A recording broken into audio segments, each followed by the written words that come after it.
Thank you very much for that kind introduction. Members of Parliament, councillors, ladies and gentlemen, it's an absolute privilege and a delight for me to be here today, and especially because the very first conference that I'm addressing since my arrival here in London on the 1st of October is one on cycling.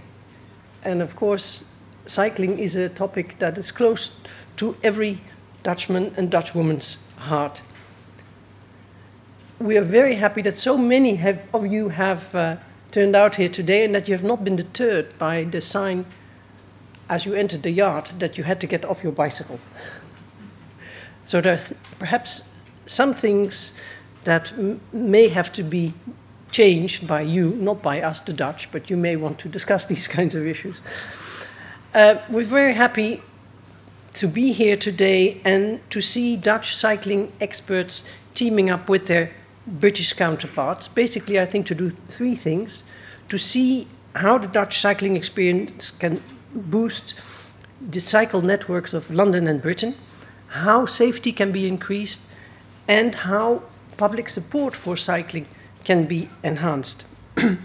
We do want to share our knowledge and experience built up over some 40 years, which has led to a road system in the Netherlands where urban congestion is limited, where cycling accounts for 25% or even slightly more, I think, of all journeys, and where fatalities are amongst the lowest in Europe.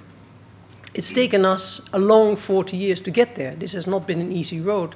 Why did we start 40 years ago and not earlier? Because we were cycling much earlier.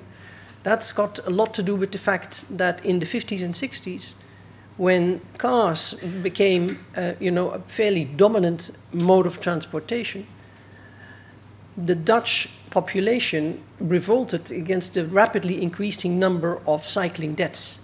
So it's out of a concern for safety, for traffic safety, that we started 40 years ago to look very closely at how we could deal with the situation and develop systems that were safe and practical for all those who were daily engaging in traffic. We do, of course, not think that the way we do things in the Netherlands is the only way. You know, we're very honored to have the Love London Go Dutch sign up there, but we also find that, you know, every country, every city has to find its own way of developing what works best under their particular circumstances. But of course, we are very happy to share our knowledge so that it can be of use to others. I think it's probably fair to say that cycling has reached a tipping point of sorts in the UK. I was just mentioning to some of you that it's about 3 years ago since I was last in London, and that seeing bicycles, so many bicycles on the streets of London, is really something that I noted very much on day one of upon my arrival here.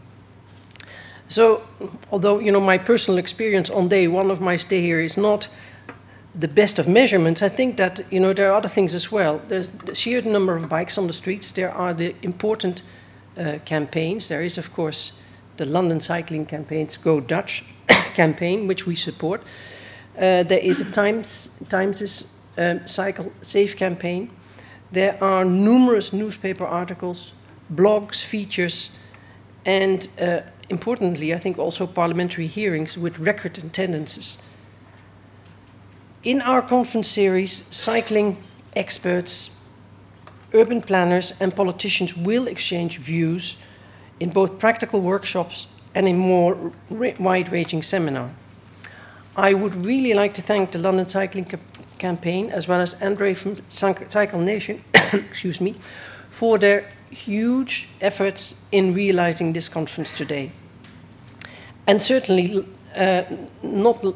last but not least, Royal Haskoning DHV, and in particular Graham and Andy, who have put their considerable resources and wealth of knowledge and experience behind these projects, and without whom this would not have been possible. I would like to give you an indication of what has been happening in the Netherlands by just mentioning some key stats and figures that may be of help to you. First of all, you know, you've probably already heard, but I'd like to repeat it again, that there are more bicycles in the Netherlands than people. The ratio is 1-to-1 bicycle per person. So we have about 18 million bikes and 17 million, and on a population of 17 million. So it's really, the bicycle is very much part of Dutch life. In fact, you know, some of my earliest memories go back to the bicycle. I think I must have been about 4 years old when I graduated from a tricycle to a bicycle. And I still vividly remember my first attempt, you know, on that bicycle, my father holding on to the back, pushing me off. And I was, of course, very bold and daring because I wanted to be part of the cycling nation. And I fell and cried. But ever since I've been part of that cycling nation, and you will find that when you go to the Netherlands, you see people of all ages, all shapes and sizes, and all backgrounds on cycles. And of course, as staff members of the a staff member of the Ministry of Foreign Affairs in the Netherlands, many of us are posted in The Hague, and then it's not unusual to actually see a minister pulling up next to you at the traffic light, because that's how things go. Everyone is on a bicycle. It's part of our national makeup. The Netherlands has 1.1 cycle deaths per 100 million kilometers cycled.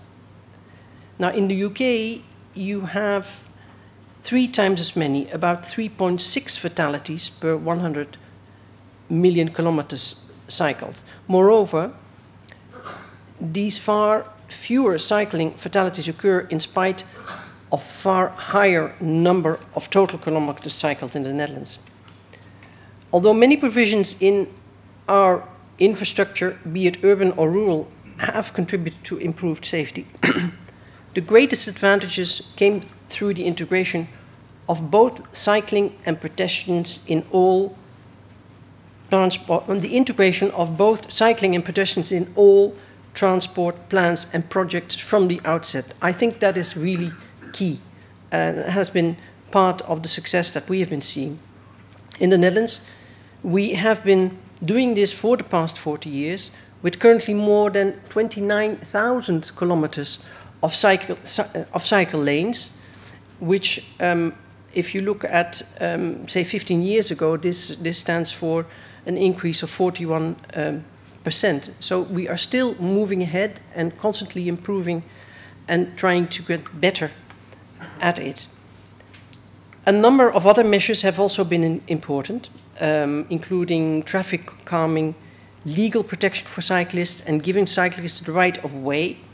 These have all contributed to a road environment where cyclists, pedestrians, and motor vehicles all get their fair share of road space.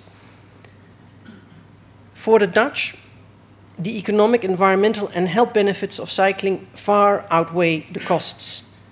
Cycling has become one of the most important forms of travel for Dutch city dwellers, with some 26% of city dwellers making their journeys on their bicycles as part of, of all journeys in the cities.